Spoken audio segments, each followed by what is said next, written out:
പരിശുദ്ധാത്മാവിൻ്റെ ഹൃദയത്തിൽ പ്രേരണ തന്നത്. വെളിപ്പാട് പുസ്തകം 22-ാം അധ്യായം 12-ാമത്തെ വാക്യമാണ്. വെളിപ്പാട് പുസ്തകം 22-ന്റെ-12-ാമത്തെ വാക്യം.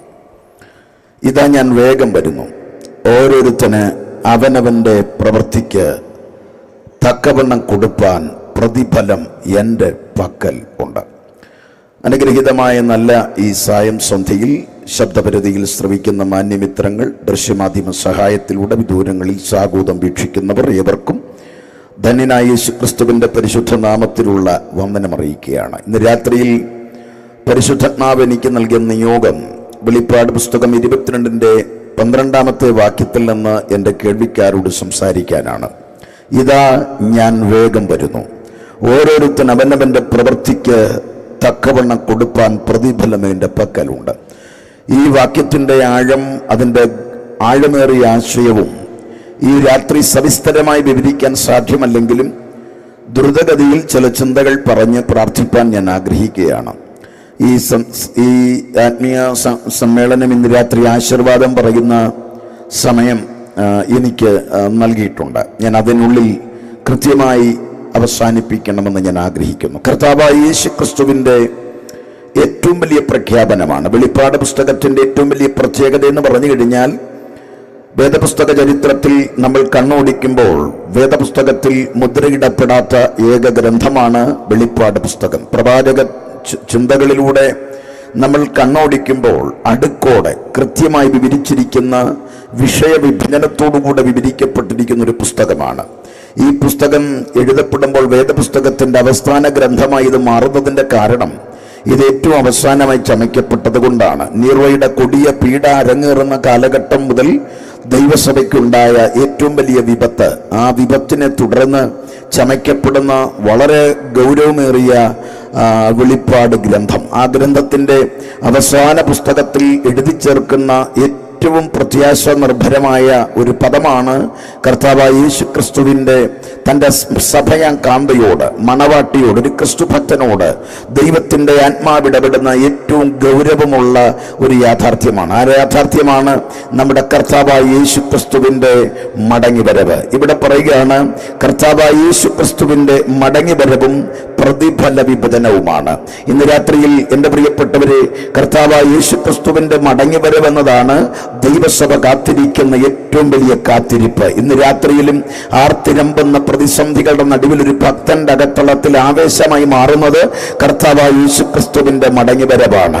കർത്താവായ യേശുക്രിസ്തു മടങ്ങി വരുമോ എന്ന ചോദ്യം ഇന്ന് രാത്രി കർത്താവിനോട് ചോദിച്ചാൽ, കർത്താവിന്റെ 6 ഇടങ്ങളിലെ കർത്താവിന്റെ മടങ്ങിവരവായിരുന്നു. ഫിലിപ്പിന്റെ കൈസേരിയിൽ കർത്താവ് പറയുന്നത്, ഇതാ ഞാൻ വേഗം വരുന്നു എന്ന ഏറ്റവും ശക്തമേറിയ ആശയമാണ്. പെസഹ ആചരണ മാളികമുറിക്കകത്ത് കർത്താവിന്റെ നേരെ ചോദ്യമുനയുമായി നിൽക്കുന്ന കയ്യഫാവിനോടായി പറയുന്നു, മനുഷ്യപുത്രൻ മേഘങ്ങളെ തേരാക്കി വരാൻ പോകുകയാണ്. വീണ്ടും കർത്താവ് പറഞ്ഞത്, തിബരിയോസ് കടൽക്കര നാം കാണുന്നത് കർത്താവ് ഉയർത്തെഴുന്നേറ്റ ശേഷം ഈ പത്മോസിന്റെ ഭീകര നിമിഷത്തിൽ പറഞ്ഞു കൊടുക്കുന്ന പദവും ഞാൻ വേഗം വരുന്നു എന്നാണ്. ഒലിവുമലയിൽ കർത്താവ് ശിഷ്യന്മാരുമായി പങ്കിടുന്ന ഏറ്റവും വലിയ ചിന്തയും ഞാൻ വേഗം വരുന്നു എന്നാണ്. കർത്താവിന്റെ 6 ഇടങ്ങളിലെ സന്ദേശത്തിന്റെ ആകത്തുക കർത്താവിന്റെ മടങ്ങിവരവാണെങ്കിൽ, ഇന്ന് രാത്രി അങ്കണത്തിൽ ഒത്തുകൂടിയ ആത്മീയനെ പറയാൻ പറ്റും, ഞങ്ങളുടെ കർത്താവ് മടങ്ങി വരുമെന്നത് കെട്ടുകഥയല്ല, കിടവിക്കഥയല്ല, ഊഹാപോഹമല്ല. അനധിവിദൂര ഭാവിയിൽ ചരിത്രത്തിൽ വെളിപ്പെടാൻ പോകുന്ന ഒരു വലിയ ദൈവപ്രവർത്തി കർത്താവായ യേശുക്രിസ്തുവിന്റെ മടങ്ങിവരവാണ്. അത് പ്രത്യാശയായി കാണുന്ന ആത്മീയർ കരം തട്ടി അല്പസമയം ഇന്ന് രാത്രി കർത്താവിന് നന്ദി പറയാൻ പറ്റുമോ? നമ്മുടെ കർത്താവിന്റെ വരവ് ഈ തലമുറയിൽ ഉണ്ടാകും. കർത്താവായ യേശുക്രിസ്തു മടങ്ങി വരുമോ എന്ന ചോദ്യം, കർത്താവ് മടങ്ങി വരുമോ എന്ന ചോദ്യത്തെ കർത്താവ് പറയുന്ന 6 ഭാഗത്തെ വാക്കുകൾക്ക് മടങ്ങിവരവിന്റെ സൂചന നൽകുന്നു എങ്കിൽ, ഇന്ന് രാത്രി എൻ്റെ സന്ദേശത്തിന്റെ അടുത്ത ഭാഗത്തേക്ക് പോകുമ്പോൾ കർത്താവ് മടങ്ങി വരുമോ എന്ന് ചോദിച്ചാൽ, വേദപുസ്തകത്തിന്റെ ഭാഷ, വചനത്തിന്റെ ഭാഷയിലേക്ക് ഞാൻ നിങ്ങളുടെ ശ്രദ്ധ കൊണ്ടുവരികയാണ്. യൂദായുടെ ലേഖനം 14-ും 15-ഉം വാക്യം ഒന്ന് ശ്രദ്ധിച്ചു വായിക്കണം. ഇതാ കർത്താവ് എല്ലാവരെയും വിധിപ്പാനും അവർ അഭക്തിയോടെ ചെയ്ത ഭക്തിവിരുദ്ധമായ സകല പ്രവർത്തികളും നിമിത്തം ഭക്തികെട്ട പാപികൾ തന്റെ നേരെ പറഞ്ഞ സകല നിഷ്ഠൂരങ്ങളും നിമിത്തവും ഭക്തികെട്ടവരൊക്കെയും ബോധം വരുത്തുവാനും 1000 വിശുദ്ധന്മാരോടുകൂടെ വന്നിരിക്കുന്നു എന്ന് പ്രവചിച്ചു. ആദാം മുതൽ 7-ാമനായ ഹാനോക്കും ഇവരെ കുറിച്ച് കർത്താവായ യേശുക്രിസ്തുവിന്റെ മടങ്ങിവരവ് എന്നത് നമ്മൾ ഇന്ന് രാത്രി മനസ്സിലാക്കുമ്പോൾ വേദപുസ്തകത്തിലെ ഏറ്റവും പഴക്കം ചെന്ന പ്രവചന ശബ്ദം കർത്താവായ യേശുക്രിസ്തുവിന്റെ മടങ്ങിവരവാണ്. കർത്താവായ യേശുക്രിസ്തു മടങ്ങി വരുമെന്ന് ആദ്യമായി പ്രവചിച്ച പ്രവാചകൻ ഹാനോക്ക് എന്ന പ്രവാചകനാണ്. ഇന്ന് രാത്രിയിൽ യേശുക്രിസ്തുവിന്റെ പ്രഖ്യാപനമല്ല ഞാൻ ഇന്ന് രാത്രി പറയുന്നത്, ആദ്യ പ്രവാചകന്റെ പ്രഖ്യാപനം. അപ്പോൾ യേശുക്രിസ്തു വരുമെന്ന് ആദ്യമായി പ്രവചിച്ച പ്രവാചകൻ ഹാനോക്ക് എന്ന പ്രവാചകനാണ്. ഹാനോക്ക് എന്ന പ്രവാചകന്റെ ഈ പ്രവചനത്തിന്റെ അതിൻ്റെ ആഴവും ആ പ്രവചനത്തിന്റെ ആഴമായ ആശയവും ആ പ്രവാചകന്റെ മേലുള്ള ദൈവനിയോഗവും ഒക്കെ നമുക്കൊന്ന് മനസ്സിലാക്കാൻ കഴിയണം. ഈ പ്രവാചകന്റെ പ്രവചനങ്ങൾ നടന്നോ എന്നൊന്ന് ചിന്തിക്കണം. ഇനി ഈ നടക്കാൻ പോകുന്ന ഈ പ്രവചനം ഇനി എന്ന് നടക്കും എന്നതും കൂടെ നമ്മളൊന്നറിയണ്ടേ. അങ്ങനെങ്കിൽ തൻ്റെ ആദ്യ പ്രവചനം താൻ നടത്തിയത് ഇതല്ല. ഈ യേശുക്രിസ്തുവിന്റെ വരവിനെ കുറിച്ചുള്ള ആദ്യ പ്രവചനം ഹാനോക്ക് നടത്തുമ്പോൾ ഹാനോക്കിന്റെ ആദ്യ പ്രവചനം ഇതല്ല. ഹാനോക്കിന്റെ ആദ്യ പ്രവചനം എന്താണ്? ആ പ്രവചനം നടന്നോ എന്ന് പറഞ്ഞിട്ട് ഹാനോക്ക് നടത്തി ഈ പ്രവചനത്തിലേക്ക് ഞാൻ വരാം. ഹാനോക്കിന്റെ ആദ്യ പ്രവചനം എന്താണെന്നല്ലേ? ഹാനോക്കിനെ കുറിച്ച് ഉൽപ്പത്തി പുസ്തകം 5-ലാണ് കാണുന്നത്. ഹാനോക്കിനെ കുറിച്ച് ഉൽപ്പത്തി പുസ്തകം 5-ൽ വായിക്കുമ്പോൾ ഹാനോക്കിന് 65 വയസ്സായപ്പോ അവൻ മെഥൂശലഹിനെ ജനിപ്പിച്ചു. പിന്നെ മെഥൂശലഹ് ജനിച്ച ശേഷം 300 വർഷം താൻ ദൈവത്തോടുകൂടെ നടന്നു. ആ പദം നിങ്ങളൊന്ന് ശ്രദ്ധിക്കണം. 300 വർഷം ദൈവത്തോടുകൂടെ നടന്നു. ഹാനോക്കിന്റെ ആകെ ആയുഷ്കാലം 365. 365 എന്നത് തൻ്റെ ആകെ ആയുഷ്കാലമാണെങ്കിൽ ദൈവത്തോടുകൂടെ നടന്നത് 300 വർഷമാണ്. 300 വർഷം ദൈവത്തോടുകൂടെ നടന്ന ഹാനോക്ക്, ഈ പ്രവാചകൻ ദൈവത്തോട് കൂടെ 300 കൊല്ലം നടന്നു. എന്ന് നടന്നു തുടങ്ങി 65-ാം വയസ്സിൽ നടക്കാൻ തുടങ്ങി. അതുകൊണ്ടല്ലേ 365-ൽ മരിച്ചത്. അപ്പോൾ 65-ാം വയസ്സിൽ ദൈവത്തോടുകൂടെ നടക്കാൻ ഈ ഹാനോക്ക് തീരുമാനിച്ചു. എന്തുകൊണ്ട്? 65 വയസ്സുള്ളപ്പോ തൻ്റെ മേൽ ഒരു എൻകൗണ്ടർ ഉണ്ടായി. തൻ്റെ ജീവിതത്തെ മാറ്റിമറിക്കുന്ന ഒരു വെളിപ്പാട് തൻ്റെ മേൽ വെളിപ്പെട്ടു. അതെന്താ വെളിപ്പാട് എന്ന ചോദ്യത്തിന് തനിക്ക് ഒരു മകൻ ആ വർഷം ജനിച്ചു. ആ മകൻ ഒരു പേരിടുന്നുണ്ട്. ആ പേരാണ് തൻ്റെ ആദ്യത്തെ പ്രവചനം. എന്താ പേര്? മെഥൂശലഹ്.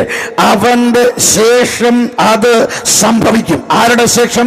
മെഥൂശലഹിന്റെ ശേഷം. അപ്പോൾ ഹാനോക്കിന്റെ ആദ്യ പ്രവചനം തന്റെ മകനിട്ട പേരാണ് ആദ്യത്തെ പ്രവചനം മെഥൂശലഹ്. 65-ാം വയസ്സിൽ തനിക്ക് കിട്ടിയ ഏറ്റവും വലിയ പ്രവചനം അവന്റെ ശേഷം അത് സംഭവിക്കുമെന്ന്. അതിന്റെ അർത്ഥമെന്താ? തന്റെ പ്രാർത്ഥനാ മുറിയിൽ ദൈവം നൽകുന്ന ആദ്യത്തെ പ്രവചനം തന്റെ മകനെ നോക്കിയാണ്.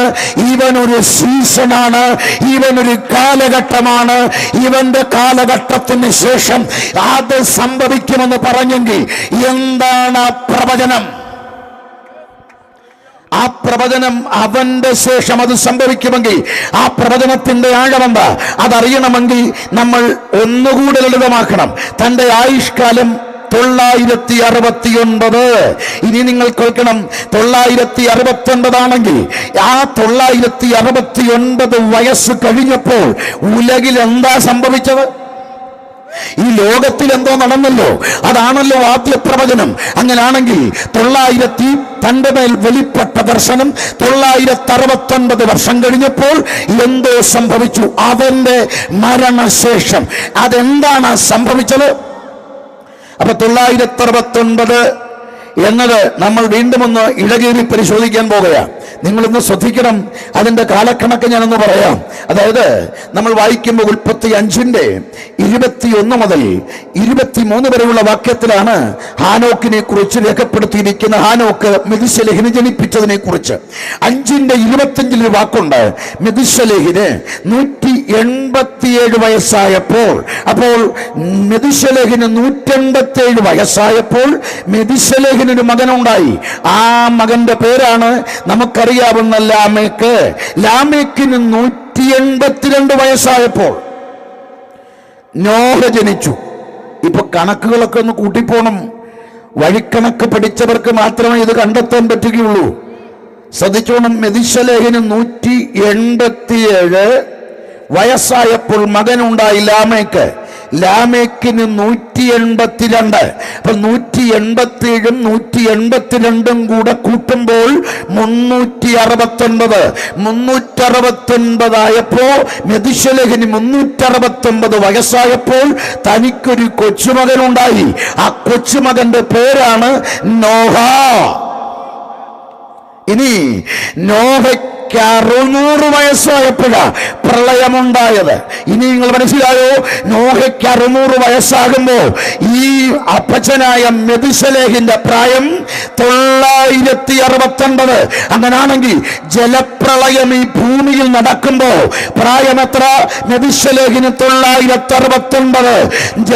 ഈ മെഥൂശലഹിന്റെ മരണശേഷം ഈ ലോകത്തിൽ നടന്ന ഏറ്റവും വലിയ സംഭവം ഒരു ന്യായവിധിയായിരുന്നു. അതാണ് ജലപ്രളയം എന്നത്. അങ്ങനെങ്കിൽ ഹാനോക്കിന്റെ ആദ്യത്തെ പ്രവചനം ജലപ്രളയത്തിന്റെ പ്രവചനമായിരുന്നു. അത് ചരിത്രത്തിൽ കൃത്യമായി നിറവേറിയെങ്കിൽ ഇന്ന് രാത്രി ഒന്നുറപ്പിക്കണം. അതാണ് ഇവിടെ ഹാനോക്കിന്റെ ആദ്യ പ്രവചനമെങ്കിൽ ആ പ്രവചനത്തോട് ബന്ധപ്പെട്ട് താൻ പറയുന്നുണ്ട്, കർത്താവ് എല്ലാവരെയും വിധിക്കാൻ വരാൻ പോകുകയാണ്. ഇന്ന് രാത്രി ഒരു കാര്യം ഉറപ്പിക്കണം. കർത്താവായ യേശുക്രിസ്തു വരുമോ എന്ന ചോദ്യത്തിൽ ഒറ്റ മറുപടിയുള്ളൂ. ഈ പ്രവചിച്ച പ്രവാചകന്റെ ഒന്നാമത്തെ പ്രവചനം ചരിത്രത്തിൽ നിറവേറി. മൗണ്ട് അരാരാത്തിന്റെ മുകൾ പരപ്പിൽ 200 അടി ഹിമവാലികൾക്കകത്ത് ശാസ്ത്രം കണ്ടെത്തി സാറ്റലൈറ്റിന്റെ ദൃശ്യമാണ് ഒരു പേടകമെങ്കിൽ ചരിത്രത്തിൽ നിവർത്തിയായ ഏറ്റവും വലിയ പ്രവചനം ജലപ്രളയമെങ്കിൽ ആ പ്രവാചകൻ മൺമറയും മുമ്പ് പ്രവചിച്ചത് യേശു രാജാവായി, യേശു വീണ്ടും വരാൻ പോകുക. Praise the Lord. ഇന്ന് രാത്രി കരങ്ങൾ ഉയർത്തി കർത്താവിന് സ്തോത്രം ചെയ്താട്ടെ.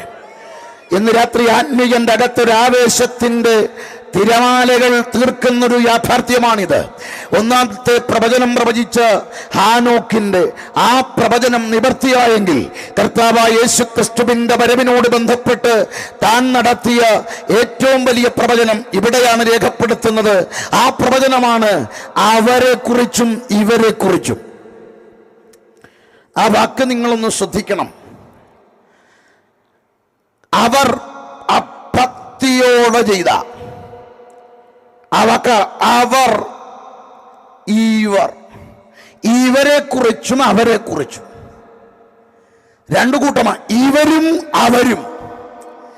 ഈ പ്രവചനം പറയുന്നത് കർത്താവായ യേശുക്രിസ്തുവിന്റെ വരവിനോട് ബന്ധപ്പെട്ട് രണ്ടു കൂട്ടമുണ്ട്. ഇവരും അവരും. ആരാണ് ഇവര്? ആരാണ് അവര്?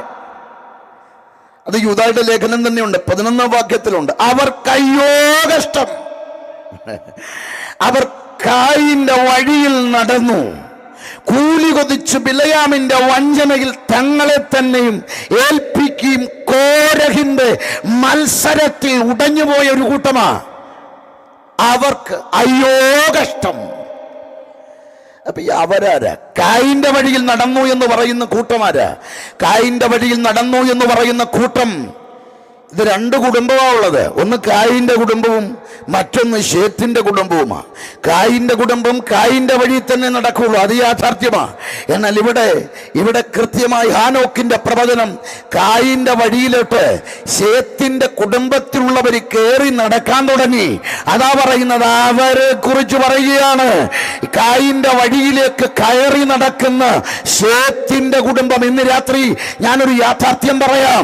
ഒരു ഭാഗത്ത് പാപവഴി അബദ്ധസഞ്ചാരം നടത്തുന്ന ഒരു കൂട്ടമുള്ളപ്പോ ആത്മീയരുടെ കൂട്ടത്തിൽപ്പെട്ട മറ്റൊരു കൂട്ടം ആ വഴിയിൽ കയറി നടക്കുമ്പോൾ ഇത് കർത്താവിന്റെ വരവിന്റെ ലക്ഷണമായി ഹാനോക്ക് പ്രവചിച്ചെങ്കിൽ ഇന്ന് രാത്രി ആത്മീയരെ ചുറ്റും കാണുന്നതും നമ്മുടെ ഇടയിൽ വന്നുകൂടിയ ഒരു കൂട്ടത്തെ കാണുമ്പോൾ ആത്മീയത വിട്ടുകളയുന്ന, ആത്മീയതയുടെ ശക്തിയെ ത്യജിച്ച് ലോകത്തെ വല്ലാതെ ഇഷ്ടപ്പെടുന്ന ഒരു കൂട്ടത്തെ കാണുമ്പോൾ ആത്മീയൻ മനസ്സിലാക്കണം, എന്റെ വീണ്ടെടുപ്പടുത്തു, എന്റെ പ്രാണനാഥൻ വരാറായി.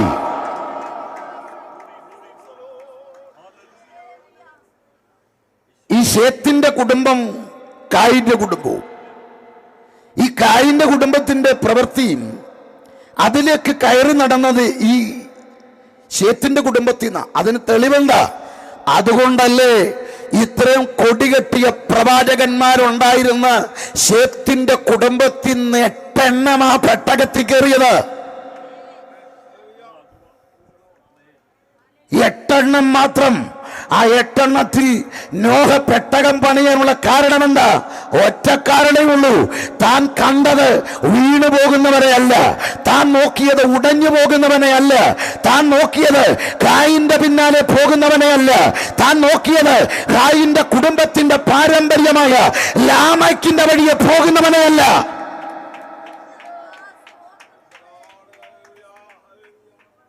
ഈ ലാമേക്കിന്റെ കുടുംബത്തിന്റെ മഹിമ 4-ാം അധ്യായത്തിൽ നന്നേ വിവരിച്ചിട്ടുണ്ട്. പട്ടണം പണിയുക, പേരിടുന്ന കുടുംബം. പിന്നെ എഴുതിയിരിക്കുന്നത് കൂടാരവാസികൾക്ക്, പശുപാലകന്മാർക്ക് പിതാവായുള്ളവർ, വേണു കിന്നരം ഉപയോഗിക്കുന്നവർ, ആയുധമുണ്ടാക്കുന്നവർ. ഇതെല്ലാം കൂടെ വിവരിക്കാൻ നിന്നാൽ പേരുകളും അതിൻ്റെ അർത്ഥവും പറഞ്ഞാൽ തന്നെ നമുക്ക് ഇന്ന് ഒരുപാട് മനസ്സിലാക്കാനുണ്ടെന്നേ. പേര് തന്നെ വളരെ രസമല്ലയോ? ഈ കായിന്റെ കുടുംബത്തിലെ ലാമേക്കിന്റെ ഭാര്യമാരുടെ പേര് തന്നെ ആദ, സില്ല. ആദ എന്ന പദത്തെ അഡൂം, ഏതോം, ചുവന്നവളെന്നാണ്. സില്ല എന്ന പദത്തെയും നമ്മൾ മനസ്സിലാക്കേണ്ടത് ട്വിങ്കിൾ, മിനുങ്ങുന്നവളെന്നാണ്. തിളക്കമൊക്കെ ഉള്ളതാ. പിന്നെ നയമ എന്ന് പറഞ്ഞാൽ ബ്യൂട്ടിയാ. അതായത് എവിടെ ചെന്നാലും ബ്യൂട്ടിയാ. ഇപ്പം നിങ്ങൾക്ക് തോന്നുന്നുണ്ട് പാസ്റ്റർ അതൊന്നും വിവരിക്കണ്ടേ? വേണ്ട, ഞാൻ ഇവിടം കൊണ്ട് നിർത്തുക, സമയമില്ല. ഈ 3 പേരുടെ പേര് പറഞ്ഞാൽ തന്നെ ഇന്ന് രാത്രിക്കുള്ളതുണ്ട്. കാര്യം ഇത് 3 ഇന്ന് നമ്മൾ പിന്നീട് നമ്മൾ എടുത്തിട്ട് കിന്നരവും വീണും അവർ വലിയ റിയാലിറ്റി ഷോയുടെ ആളുകളാണ്. ഈ കിന്നരം വീണും ഒക്കെ ഉപയോഗിക്കും. പിന്നെ കൂടാരവാസികളുണ്ട്, റിയൽ എസ്റ്റേറ്റ് അല്ല. ഇപ്പം എവിടെയാണ് റിയൽ എസ്റ്റേറ്റ്? വണ്ടി കച്ചവടം, വസ്തു കച്ചവടം ഫുൾ. പിന്നെ അടുത്തൊരു കൂട്ടമാണ് ആയുധം ഉണ്ടാക്കുന്ന കൊട്ടേഷനാണ്. അത് PR വർക്കാണ്. അത് ഓൺലൈനിലുണ്ട്, ഓഫ്ലൈനിലുമുണ്ട്. ഇങ്ങനെ കൊട്ടേഷനുണ്ട്. സോഷ്യൽ മീഡിയയുടെ കൊട്ടേഷനുണ്ട്, അല്ലാത്തതുണ്ട്. ഇങ്ങനെയുണ്ട്. ഇതെല്ലാം കായിൻ്റെ കുടുംബ പാരമ്പര്യമാണ്. അതല്ല ഇവിടെ കയറി വരിക. ഇതിനകത്തോട്ട് കയറി വന്നപ്പോൾ ഇവിടെ പെട്ടകം പണിതുകൊണ്ടിരിക്കുമ്പോൾ ഈ കുടുംബത്തിൽ ശേത്തിന്റെ വംശാവലിയിലുള്ളവരാണ്, ശേത്തിന്റെ പരമ്പരപ്പെട്ടവരാ, ദൈവത്തെ അറിഞ്ഞ കുടുംബമാ, ദൈവം മഹിമ അറിഞ്ഞവരാ. ഈ ഹാനോക്കിന്റെ പ്രവചന ശബ്ദം മുഴങ്ങുമ്പോൾ ആദാം വരെ ജീവിച്ചിരുന്നു. ആദാമിന്റെ മരണം വരെ നടക്കുമ്പോൾ ഈ പ്രവചനം കേട്ടിട്ട് ആദാമും മരിച്ചത്.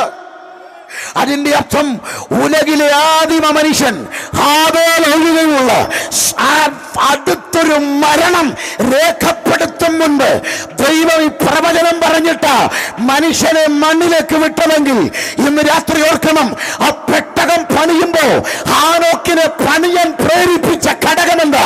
തന്റെ വീട്ടിൽ കണ്ണുകുഴിഞ്ഞ് വൃദ്ധനാകുന്ന തന്റെ അപ്പച്ചനെ നോക്കുമ്പോ ഹാനോക്ക് പറഞ്ഞ പ്രവചനം അകത്തിങ്ങനെ കത്തിക്കാണുന്ന നോഹയ്ക്കറിയാം, എന്റെ അപ്പച്ചൻ മൺമറഞ്ഞാൽ ഇവിടെ എന്തോ സംഭവിക്കാൻ പോകുകയോ. ഓരോ ദിവസം കഴിയുമ്പോഴും പാപത്തെ പുതിക്കുന്ന, ലോകത്തിന്റെ പിന്നാലെ പോകുന്ന, സുഖലാലുമതയെ തേടുന്ന ഒരു കൂട്ടത്തിന്റെ പുറകെയല്ല ഒരു വിട്ടി വേഷം കെട്ടി പെട്ടകം പണിയുമ്പോ ഇന്ന് രാത്രി ഒരു ദൂത് പറയാം. നീ ചെയ്തതോ, നീ പ്രവർത്തിച്ചതോ ലോകം വിട്ടി എന്ന് വിടുതി എഴുതിയാലും മാന്യത കൽപ്പിക്കുന്ന ഒരു ദൈവമുണ്ട്.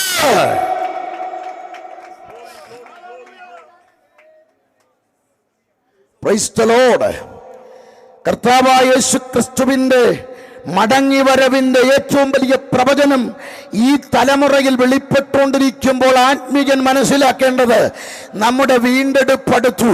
അതുകൊണ്ട് ഇന്ന് രാത്രി അവനവനെ കരുതിക്കോണേ.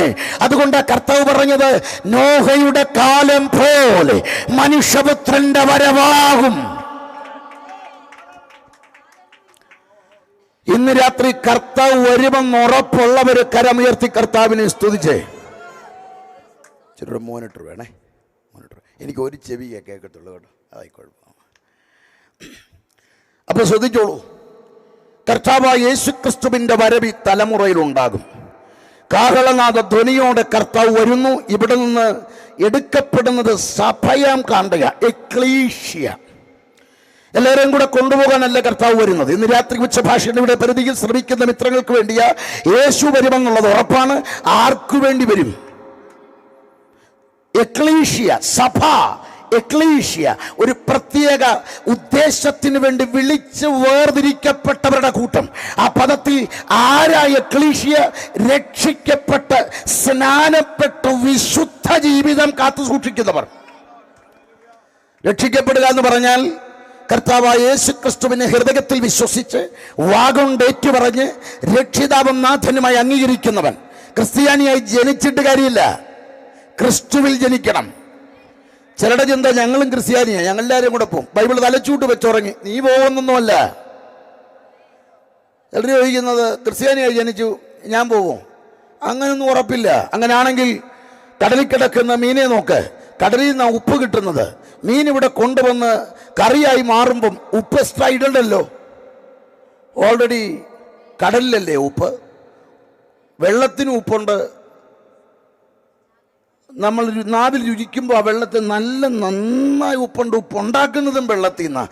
പക്ഷേ ആ വെള്ളത്തിൽ കൊല്ലങ്ങളായിട്ട് കിടക്കുന്ന മീനിൽ ഇതുവരെ ഉപ്പ് പിടിച്ചിട്ടില്ലെങ്കിൽ, അതുകൊണ്ടൊരു കാര്യം ഓർക്ക്, ചത്ത ശേഷമേ ഉപ്പ് പിടിക്കത്തുള്ളെങ്കിൽ ഇന്ന് രാത്രി നിന്റെ മരണമെന്ന് പറഞ്ഞാൽ എന്താണെന്നറിയാമോ? പാപം സംബന്ധിച്ച് ഒരു മരണവും അടക്കവും ഉയർപ്പുമുണ്ട്.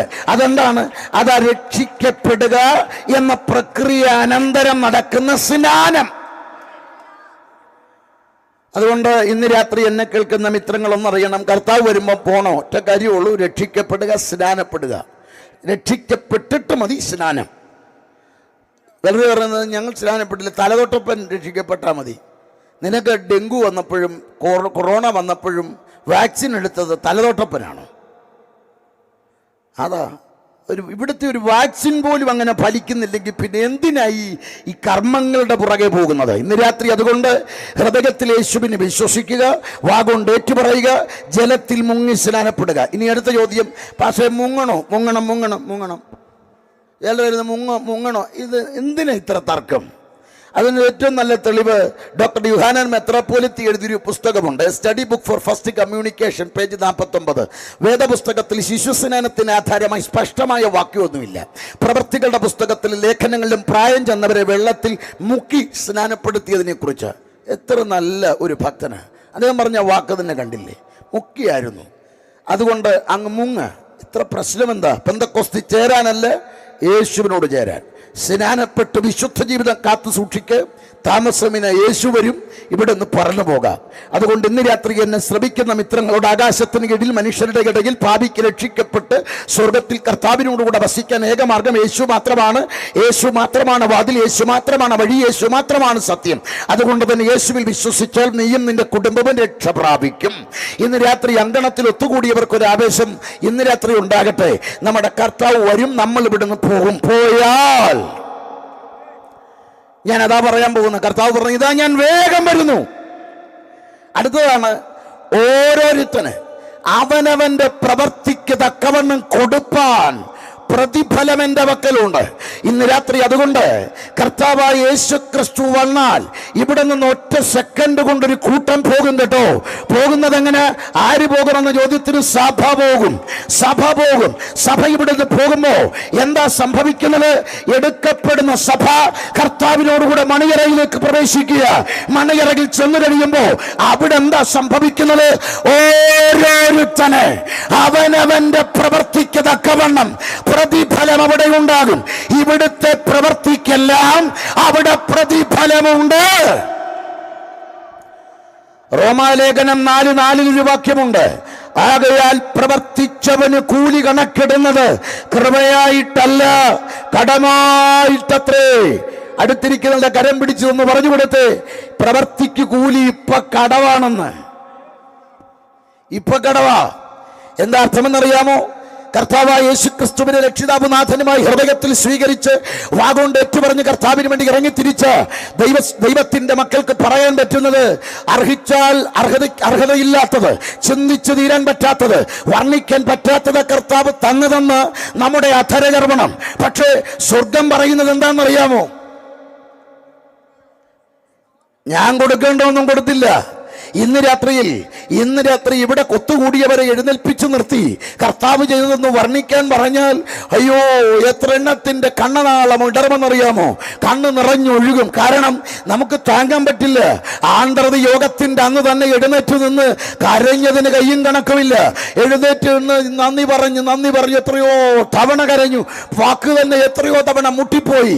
അത് ഒരു കൊല്ലത്തെ കാര്യം ഓർത്തപ്പെടാ.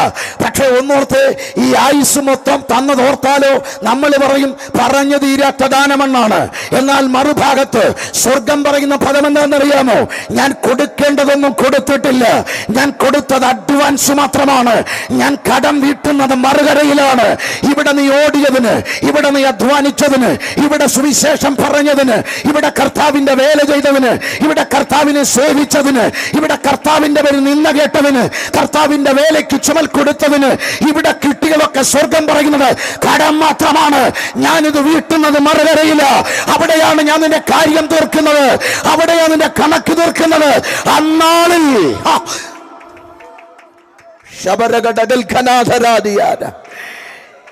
ഇന്ന് രാത്രി നമ്മൾ പലരും പറയുന്നത് ഇവിടെ മാനിച്ചെന്ന, നമ്മുടെയൊക്കെ വാക്ക് ഇവിടെ മാനിച്ചു, ഇവിടെ തന്നെന്ന.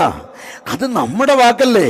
സൂപ്പർ മാർക്കറ്റിലേക്ക് കുഞ്ഞുങ്ങളെ പോയി കയറുമ്പോൾ നമ്മുടെ വില കുസൃതി കുടുക്കല് കാട്ടിക്കൂട്ടുന്ന വിക്രിയ നിർബന്ധമാണ്. അപ്പോൾ നല്ല ബുദ്ധിമതികളായ സഹോദരിമാർ അവിടെ കയറുമ്പം തന്നെ 2 ബൗണ്ടി, ഒരു മാൾസ്, ഒരു എക്ലെയർ, ലോലിപോപ്പ്, പിന്നെ പുറകിൽ നൂലുള്ള ഒരു വണ്ടി,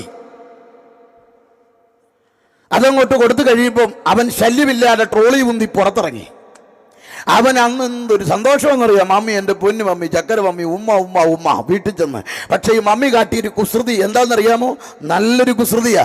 കാരണം ശല്യമില്ലാതെ ഈ ഹൈപ്പർ മാർക്കറ്റിൽ നടക്കാൻ വേണ്ടി 100 രൂപ ചെലവാക്കി. ഇവന് 100 രൂപ കിട്ടിയപ്പം വലിയ സന്തോഷമാണ്. പക്ഷേ അസറ്റിൽ നിന്നൊന്നും പൊടിച്ചിട്ടില്ല. അസറ്റ് അതുപോലെ ഉണ്ട്. ഇവിടെ നമ്മൾ മനസ്സിലാക്കേണ്ടത്, നമുക്കിവിടെ കിട്ടിയ വീടും ജോലിയും കാറും സുഖവും സൗകര്യവും ഒക്കെ സ്വർഗം പറയുന്നത് ഞാൻ തൽക്കാല ആശ്വാസത്തിന് കൊടുത്തതാ. എന്തിനാണെന്നറിയാമോ? ശല്യമില്ലാതെ ഇങ്ങ് കൂടെ പോരാൻ. അല്ലെങ്കിൽ മാരുതിയുടെ വണ്ടി കിട്ടിയില്ലേ, നമ്മൾ റോൾസ് റോയ്സിനൊക്കെ കിടന്ന് കരയും. അതറിയാവുന്നതുകൊണ്ട് മാരുതി തന്നെ അങ്ങ് തന്നു. വീട് തന്നില്ലെങ്കിൽ വലിയ പ്രശ്നം, അതുകൊണ്ട് പെട്ടെന്ന് അങ്ങ് തന്നു. ഇതൊക്കെ കിട്ടിയതിൽ തൃപ്തിപ്പെടരുത്. നമ്മൾ ഓർക്കേണ്ട ഒരു കാര്യമുണ്ട്. ഇതൊക്കെ ഇവിടെ കിട്ടിയത് തൽക്കാല ആശ്വാസത്തിനാ. മറുകരയിലാണ് അവിടെ കടം വീടുന്നത്. എല്ലാ ജോലിക്കും കൂലി കിട്ടുന്നത് ജോലി കഴിഞ്ഞിട്ടാണെങ്കിൽ ഇവിടെ കർത്താവിനെ സേവിക്കുന്ന ആത്മികരെ കിട്ടാത്തതിന് പരിഭവിക്കാതെ, കിട്ടാത്തതിൽ നിരാശപ്പെടാതെ, കിട്ടിയില്ലെന്ന് പറഞ്ഞ് തലകുനിയാതെ, ഇവിടെ കിട്ടിയതിന് നന്ദി പറഞ്ഞിട്ട് കാത്തിരിക്കെ. നിന്റെ കൂലി തരുന്നത് എങ്ങനെയാണെന്നറിയാമോ? കോടാകോടി വിശുദ്ധർ അണിനിരക്കുന്ന പ്രൗഢഗംഭീരമായ വേദിയിൽ പേര് വിളിച്ച നിന്റെ കൂലി വരുന്നത്. അന്നാണ് നീ ആരെന്നറിയുന്നത്. ഇന്ന് നിന്നെ ആരും അറിയാതെ ഏതോ കുഗ്രാമത്തിൽ ആരാലും ശ്രദ്ധിക്കപ്പെടാതിരിക്കുമ്പോൾ കോടാകോടി വിശുദ്ധർ അണിനിരക്കുന്ന വേദിയിൽ പേര് വിളിച്ച് നിന്നെ മാനിക്കുന്ന ഒരു ദിവസമുണ്ട്. ആ വെളിപ്പാടിൽ വേണം ദൈവമക്കൾ കർത്താവിനെ സേവിക്കാൻ. എൻ്റെ കർത്താവിന് വേണ്ടി വീറോടെ നിൽക്കാൻ എന്നെ ആവേശഭരിതനാക്കുന്ന ഒരേ ഒരു വാക്യവത, പ്രവർത്തിച്ചവന് കൂലി കണക്കിടുന്നത് കൃപയായിട്ടല്ല, കടവായിട്ടാ. എൻ്റെ ജീവിതത്തിൽ തന്നതെല്ലാം കൂടെ എണ്ണിപ്പുറക്കി പറഞ്ഞാൽ കണ്ടനാളം ഇടറും, കണ്ണു നനയും. പക്ഷേ അതിനേക്കാൾ എന്നെ ആവേശഭരിതനാക്കുന്നത് അഡ്വാൻസ് ഇത്രയും വലിയ സ്വാധീനം എന്നിൽ വലിച്ചെരുത്തുന്നെങ്കിൽ എൻ്റെ അവകാശം വിഭജിക്കുന്ന ആ വേദിയിലാണ് ഞാൻ യഥാർത്ഥത്തിൽ ആഹ്ലാദചിത്തനാകുന്നത്. അതുകൊണ്ട് ഇവിടെ കിട്ടാനുള്ളതിന് വേണ്ടി വെപ്രാളപ്പെടാതെ മറുകരയിൽ ചെന്ന് പറ്റാൻ നോക്ക്. ഇന്ന് പലരുടെയും ലക്ഷ്യം എങ്ങനെ അവിടെ ചെല്ലാവുന്ന. ഇവിടെ നിയമസഭയില് ഇന്ന് പലരുടെയും ലക്ഷ്യം എങ്ങനെ ഇവിടെ കാര്യം സാധിപ്പിക്കാമെന്ന. എന്റെ പ്രിയരെ, ഇതല്ല വലുത്, മറുകര കാണ്. മലാക്കി പ്രവാചക പുസ്തകത്തിലെ വാക്യം ഞാൻ നിങ്ങളുടെ ശ്രദ്ധയിൽ കൊണ്ടുവരാം. മലാക്കി പ്രവചനം 3:17-18.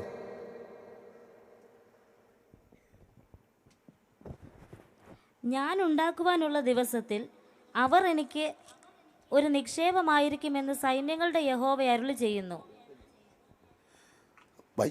ഒരു മനുഷ്യൻ തനിക്ക് ശുശ്രൂഷ ചെയ്യുന്ന മകനെ ആദരിക്കുന്നത് പോലെ ഞാൻ അവരെ അപ്പോൾ നിങ്ങൾ നീതിമാനും ദുഷ്ടനും തമ്മിലും ദൈവത്തെ സേവിക്കുന്നവനും സേവിക്കാത്തവനും തമ്മിലുള്ള വ്യത്യാസം കാണും. അവിടെ ആ കടം വീടുന്ന വേദിയിലുണ്ടല്ലോ ഭയങ്കര വ്യത്യാസം.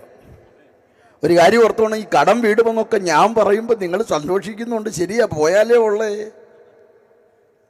അത് മറക്കരുത്. ഇവിടെ കിടന്ന് നെട്ടോട്ടം പാഞ്ഞിട്ട് പോകാൻ പറ്റിയില്ലേ, നഷ്ടമാ. ഒറ്റ നിമിഷം കൊണ്ട് കാഹളനാദത്തിന്റെ ധ്വനി മുഴങ്ങിക്കഴിയും.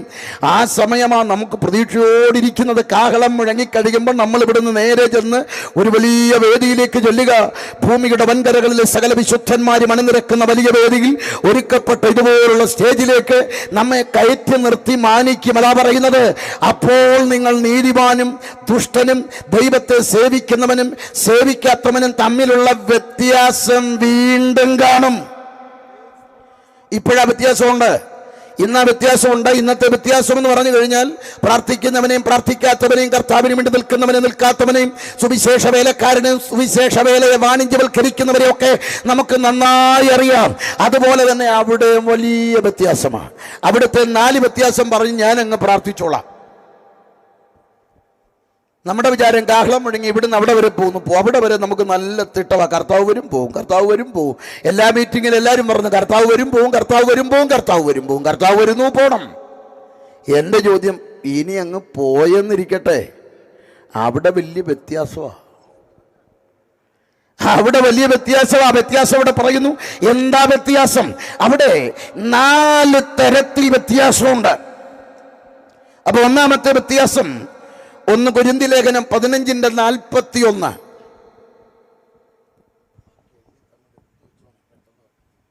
സൂര്യന്റെ തേജസ് വേറെ, ചന്ദ്രന്റെ തേജസ് വേറെ, നക്ഷത്രങ്ങളുടെ തേജസ് വേറെ. നക്ഷത്രവും തേജസ് കൊണ്ട് ഭേദമുണ്ടല്ലോ.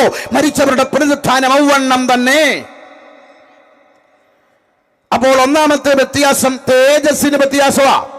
അവിടെ ചെന്നങ്ങോട്ട് കയറിക്കഴിയുമ്പോ എല്ലാ വിശുദ്ധന്മാരും ഒരേ തേജസ്സിലല്ല, തേജസ്സിന് വ്യത്യാസമുണ്ട്. എന്താ വ്യത്യാസമെന്നല്ലേ? തേജസ്സിന്റെ വ്യത്യാസം എന്ന് പറയുമ്പോ ആ തേജസ്സിന്റെ വ്യത്യാസത്തെ തന്നെ 3ആയി പഠിക്കണം. ഭയങ്കര വ്യത്യാസമാണ്. ഈ വ്യത്യാസമൊക്കെ കേട്ട് കഴിഞ്ഞിട്ട് ഇന്ന് നമ്മൾ അതിനൊത്തവണ്ണം ഒന്ന് ജീവിച്ചു വേണം പോകാൻ. അപ്പൊ തേജസ്സിന്റെ ഒന്നാമത്തെ വ്യത്യാസം നമ്മൾ ഇവിടെ മനസ്സിലാക്കേണ്ടത് മത്തായി 13:41 വാക്യം 43. എന്റെ പിതാവിന്റെ രാജ്യത്തിൽ നീതിമാന്മാർ സൂര്യനെ പോലിരിക്കും. കർത്താവായ യേശുക്രിസ്തുവിന്റെ നീതിയോടെ ഇവിടെ ജീവിച്ചാൽ അവിടെ ചെന്ന് നിൽക്കുന്നത് സൂര്യനെ പോലായിരിക്കും. ദാനിയേൽ പ്രവചനം 12:2-3 ബുദ്ധിമാന്മാർ ആകാശമണ്ഡലത്തിലെ പ്രഭ പോലെ. ബുദ്ധിമാൻ സാക്കാൾ എന്ന പദമാണ്. ടീച്ചേഴ്സ്, വചനം പഠിപ്പിക്കുന്നവർ. ആരെ കണ്ടാലും വചനം അങ്ങ് പഠിപ്പിക്കണം. ആരെ അടുത്ത് കിട്ടിയാലും 10 വാക്യം പറയണം. സുഖമാണോ എന്ന് ചോദിച്ച് ഫേസ്ബുക്കിലോ വാട്സാപ്പിലോ കണ്ട കഥ പറയാതെ 10 വാക്യം പഠിപ്പീരേ. സൺഡേ സ്കൂളൊക്കെ പഠിപ്പിക്കാൻ ആരെയും ക്ഷണിച്ചാൽ ഇടിച്ചു കയറി പഠിപ്പിച്ചോണം. ഇതൊരു ചെറിയ പണിയാണെന്നും പറഞ്ഞ് ഒഴിവായേക്കരുത്. സന്തോഷം, എന്നെ ഒഴിവാക്കണം പക്ഷേ, കഴിഞ്ഞ പ്രാവശ്യം ഞാൻ തന്നെയായിരുന്നു, ഈ പ്രാവശ്യം എന്നെ ഒഴിവാക്കണം. നിന്റെ കരുവാളിപ്പ് മാറാനുള്ള ഏറ്റവും നല്ല പണി ഇതാ. അവിടെ ചെന്ന് കഴിഞ്ഞിട്ട് ഇരുണ്ടതിൽ നടക്കുന്നതിൽ എന്ത് നല്ലതാ. ഇവിടെ തന്നെ എത്രയോ പ്രയാസമാണ് കളറിൻ്റെ പേരിൽ. അതൊന്ന് കളറൊന്ന് റെഡിയാക്കാൻ എത്ര ക്രീമായിട്ടത്, എന്നിട്ട് ഏതാണ്ട് ശരിയാകുന്നുണ്ടോ? ഇനി അതുകൊണ്ട് തന്നെ അവിടെ ചെന്നിട്ട് ഇങ്ങനെയൊക്കെ ഇരിക്കാനാണോ ആഗ്രഹം? അല്ല. എന്നാൽ ആദ്യം ചെയ്യേണ്ടത് 10 വാക്യം പഠിപ്പിച്ചോണം. ആരെ കണ്ടാൽ വചനം പഠിപ്പിച്ചോണം. അപ്പം അവിടെ ചെല്ലുമ്പം ആകാശമണ്ഡലത്തിൽ പ്രഭ പോലെ. ഇനി അടുത്ത കാര്യം, അടുത്ത അതേ വാക്യത്തിൽ പറയുന്നു, പലരെ നീതിയിലേക്ക് തിരിക്കുന്നവർ അവിടെയാണ് നക്ഷത്രങ്ങളെ പോലിരിക്കും. അപ്പൊ ഈ നീതിയിലേക്ക് തിരിക്കാൻ നമ്മൾ സുവിശേഷം പറഞ്ഞ് ആത്മാക്കളെ നേടുന്നവര്, സുവിശേഷം പറഞ്ഞ് ആത്മാക്കളെ നേടുന്നവർ അവിടെ നക്ഷത്രം പോലായിരിക്കും.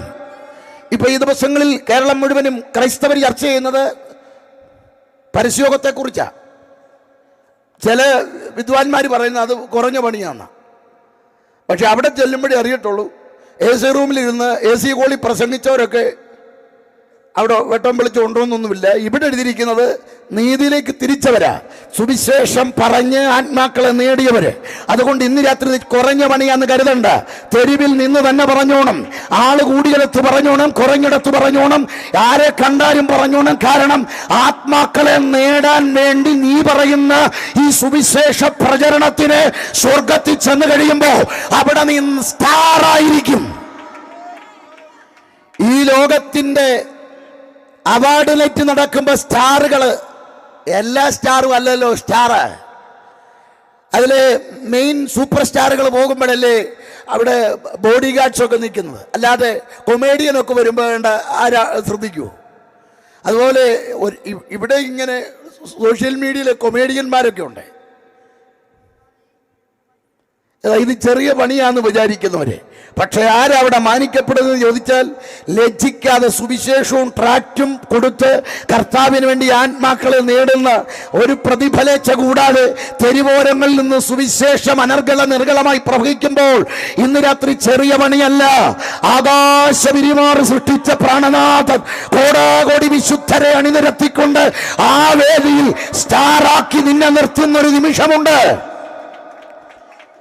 ഇതിനൊരു മറുഭാഗം കൂടുണ്ട്. എല്ലാവരും കൂടെ അവിടെ അങ്ങനെ നിൽക്കുമെന്ന് ഞാൻ പറയുമ്പോൾ ഇതിനൊരു മറുഭാഗം കൂടെ ഉണ്ട്. പരസ്യയോഗം നടത്തുമ്പോൾ തന്നെ ഫേസ്ബുക്കിൽ ലൈവ് പോകുന്നവരും ഉണ്ട്. അങ്ങനുണ്ട്. ഞാൻ പറയുന്നത് ആരാധന ഇതുപോലെ സനൻ TV ലൈവ് ഇടുന്നതിൻ്റെ കാര്യമൊന്നുമല്ല ഞാൻ ഈ പറയുന്നത്. കൺവെൻഷനും ഉപവാസ പ്രാർത്ഥനയും ലൈവ് ഇടുന്ന, ആരാധന ലൈവ് ഇടുന്ന കാര്യമല്ല. ഈ പരസ്യയോഗം എന്തിനാ ലൈവ്? പരസ്യം എല്ലാവരും പറയുന്നത് അത് മറ്റുള്ളവർ കാണാനാ. അങ്ങനെ കണ്ട ആരെങ്കിലും ഉണ്ടോ? ഇനി അബദ്ധം പറ്റി ഏതെങ്കിലും ഇതര മതസ്ഥരുടെ വീഡിയോ കണ്ട ആരെങ്കിലും ഇതിനകത്തുണ്ടോ?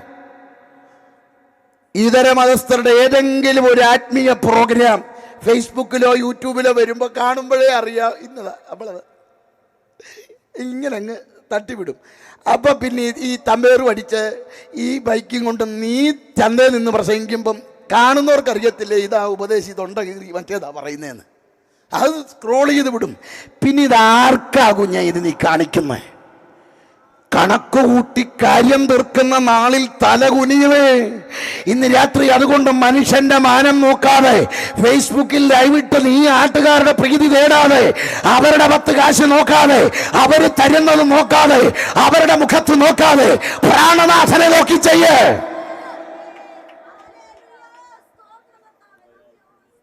നക്ഷത്രങ്ങളെ പോലായിരിക്കും. അപ്പൊ തേജസ്സിന് വ്യത്യാസമുണ്ട്. അതുകൊണ്ടാണ് പൗലോസ് പറയുന്നത്, നമ്മിൽ വെളിപ്പെടുവാനുള്ള തേജസ് വിചാരിച്ചാൽ ഈ കാലത്തിലെ കഷ്ടങ്ങൾ സാരമില്ല. ഈ തേജസ്സിന്റെ ഘനമോർത്തപ്പെടാണ് ഭക്തൻ പറയുന്നു, സാരമില്ല. ഒരു ഗ്ലാസ് വെള്ളം വരെ അവിടെ ഓർത്ത് വെക്കുന്നിടത്ത് നീ സുവിശേഷം പറഞ്ഞതിന്റെ പേര് കേട്ട് നിന്ന് ഓർക്കാതിരിക്കൂ? നീ തെരുവിൽ നീ ട്രാക്റ്റ് കൊടുത്തപ്പോ കീറി എറിഞ്ഞത് ലോകം കണ്ടില്ലെങ്കിലും പ്രാണനാഥൻ കണ്ടിട്ടുണ്ട്. അത് മതിയെന്നേ. അവിടെയാണ് നിന്റെ മാന്യത. 2 വ്യത്യാസം, സ്ഥാനമാനത്തിന് വ്യത്യാസം. ഇവിടെ സ്ഥാനമാനമുണ്ട്. പ്രസിഡന്റ് ഉണ്ട്, സെക്രട്ടറി ഉണ്ട്, വൈസ് പ്രസിഡന്റ് ഉണ്ട്, ജോയിന്റ് സെക്രട്ടറി ഉണ്ട്, ട്രസ്റ്റി ഉണ്ട്, പിന്നെ ഇതല്ലാത്ത ഉണ്ട്. അയ്യോ എന്തോരം തിരക്ക. സ്വർഗത്തിൽ ഇങ്ങനെ കേട്ടോ. അവിടെ ചെന്ന് കഴിയുമ്പോഴും വലിയ വ്യത്യാസം. അല്ല നമ്മൾ വിചാരിച്ചത് എല്ലാവരും കൂടെ ചെല്ലുന്നു, ഞങ്ങൾ പത്തനംതിട്ട ജില്ലക്കാരാണെന്നും പറഞ്ഞ് ഫ്രണ്ടിൽ പിടിച്ചിരുത്തുമെന്നൊന്നും കരുതണ്ട. അവിടെ വലിയ വ്യത്യാസം. ഈ സ്ഥാനമാനം അവിടെയുണ്ട്. മത്തായിയുടെ സുവിശേഷം 5:19. ആകയാൽ ഈ ഏറ്റവും ചെറിയ കൽപ്പനകളിൽ ഒന്ന് അഴിക്കുകയും മനുഷ്യരെ അങ്ങനെ പഠിപ്പിക്കുകയും ചെയ്യുന്നവൻ സ്വർഗരാജ്യത്തിൽ ഏറ്റവും ചെറിയവൻ എന്ന് വിളിക്കപ്പെടും. സ്വർഗത്തിൽ ചെറിയവനുമുണ്ട്, സ്വർഗത്തിൽ വലിയവനുമുണ്ട്. അവയെ ആചരിക്കുകയും പഠിപ്പിക്കുകയും ചെയ്യുന്നവനോ സ്വർഗരാജ്യത്തിൽ വലിയവൻ എന്ന് വിളിക്കപ്പെടും. അപ്പോൾ രണ്ട് കൂട്ടമുണ്ട്, ചെറിയവൻ, വലിയവൻ. ഇതാരാ ഈ ചെറിയവൻ, ആരാ വലിയവൻ? സ്വർഗത്തിൽ ചെറിയവനും വലിയവനും എന്ന തസ്തിക തിരിക്കുന്നത് ഈ വചനത്തോട് ബന്ധപ്പെട്ട, ഈ വചനം എങ്ങനെ ഈ ലോകത്തിൽ കൈകാര്യം ചെയ്തു എന്നതറിഞ്ഞ ചെറിയവനും വലിയവനും. ഇവിടെ വലിയവനാകണമെങ്കിൽ ഇതങ്ങ് അടിച്ചാ മതി, ഇതങ്ങ് ഇളച്ചാ മതി. ജനത്തിന് ഏറ്റവും ഇഷ്ടമുള്ള പ്രസംഗം, ലൈക്ക് ഇവിടെ കിട്ടണമെങ്കിൽ, ഷെയർ കിട്ടണമെങ്കിൽ, ഫയർ ഇമോജി കിട്ടണമെങ്കിൽ, വേദി കിട്ടണമെങ്കിൽ ഇത് അഴിച്ചാ മതി. ഇതഴിച്ചിട്ട് ജനത്തിന്റെ ഇഷ്ടത്തിന് പറയണം, ജനത്തിന്റെ മുഖം നോക്കി പറയണം, ജനത്തിന്റെ പ്രസാദത്തിന് പറയണം. അങ്ങനെ പറഞ്ഞാൽ ഇവിടെ വേദി കിട്ടും, ഇവിടെ മാന്യത കിട്ടും, ഇവിടെ സമ്പത്ത് കിട്ടും, ഇവിടെ സ്ഥാനം കിട്ടും. പക്ഷേ ഇതിനൊരു മറുവശമുണ്ട്. ഇവിടെ മൺമറഞ്ഞ വിശുദ്ധന്മാരുൾപ്പെടെ കാഹളം ധ്വനിക്കുന്ന മാത്ര ഉയർക്കുന്നൊരു നാളുണ്ട്. മറുകരയിൽ ചെന്ന് കഴിയുമ്പോ ഈ വചനപ്രകാരം വേദികൾ തിരിക്കുന്ന, സ്ഥാനങ്ങൾ തിരിക്കുന്ന ഒരിടമാണ് എന്നത് മറക്കരുത്. ഇന്ന് രാത്രി പരിശുദ്ധാത്മാവ് ദേശത്തോട്, കുടുംബങ്ങളോട്, സഭകളോട് പ്രവചിക്കുന്നത് വചനത്തോട് ബന്ധപ്പെട്ട് നീതി പുലർത്തണം. ഇത് അതുപോലെ പറഞ്ഞാൽ സ്ഥലം മാറ്റം കിട്ടും, ഇത് അതുപോലെ പറഞ്ഞാൽ എതിരാകും, ഇതതുപോലെ പറഞ്ഞാൽ കമ്മിറ്റി എതിരാകും, ഇതതുപോലെ പറഞ്ഞാൽ പ്രസ്ഥാനമെതിരാകും, ഇതതുപോലെ പറഞ്ഞാൽ അയൽക്കാരെതിരാകും, ഇതതുപോലെ പറഞ്ഞാൽ സഭയിൽ ആള് കുറയും. പക്ഷെ പതറരുത്. മറുകരയിൽ ചെല്ലുമ്പോ ഇതിൻ പ്രകാരമാണ് വേദി, ഇതിൻ പ്രകാരമാണ് സ്ഥാനം. അതുകൊണ്ട് അഭിഷിക്തന്മാരെ, ഇവിടെ ഉള്ളത് നോക്കാതെ ഉടമനയതലകടകൽഖനാദി. ഇന്ന് ഏറ്റവും കൂടുതൽ ഉയർന്നു കേൾക്കുന്ന ശബ്ദങ്ങൾ എന്ന് പറഞ്ഞാൽ ജനത്തിന് എന്തു വേണോ അതങ്ങ് തരും. നിങ്ങൾക്കിപ്പോ വേണ്ട എന്താ അതങ്ങ് തരും. ഇൻസ്റ്റന്റ് ആണ്. ഇപ്പൊ തന്നെ കിട്ടുക. ഇൻസ്റ്റന്റ് കൊടുക്കുമ്പോഴേ ഒരു അപകടമുണ്ട്. അവിടെ ചെന്ന് നിൽക്കുന്ന വേദിയിൽ നീ എന്ത് ചെയ്യും? ഇവിടെ തന്ന ഈ പ്രമാണത്തോട് നീ എത്രത്തോളം കൂറു പുലർത്തി? ഇത് പറയേണ്ടിടത്ത് പറഞ്ഞോ? എന്നാൽ ഇന്ന് ഏറ്റവും കൂടുതൽ സംഭവിക്കുന്ന അപകടമെന്ന് പറഞ്ഞാൽ ഇതഴിക്കുന്നവരെ നമ്മൾ ചേർത്ത് പിടിക്കുന്നുണ്ട്, ഇതഴിക്കുന്നവർക്ക് നമ്മൾ വേദി കൊടുക്കുന്നുണ്ട്. എന്നാൽ ഇന്ന് രാത്രി എനിക്ക് പറയാനുള്ളത്, മറുകര ചെന്ന് നിൽക്കുമ്പോൾ വിളി വരും, നല്ലവനും വിശ്വസ്തനുമായ എന്റെ ദാസരേ. ആ വിളി കേൾക്കുന്നത് വലിയൊരു വേദിയിലാണ്. അതുകൊണ്ട് ഇന്ന് രാത്രി അഭിഷിക്തന്മാരെ, എന്ത് വില കൊടുത്തും കർത്താവ് പറഞ്ഞ പ്രമാണത്തെ അതുപോലെ പറഞ്ഞോണം. ആള് കൂടുമോ കുറയുമോ നോക്കണ്ട. അതാണ് 1 കൊരിന്തി 3:13 മുതൽ 15 വരെ പറയുന്നുണ്ട്. ഓരോരുത്തൻ എങ്ങനെ പണിയുന്നു എന്ന് നോക്കിക്കൊള്ളട്ടെ. എങ്ങനെ പണിയുന്നത്? 6 വസ്തുക്കൾ കൊണ്ടാണ് പണിയുന്നത്.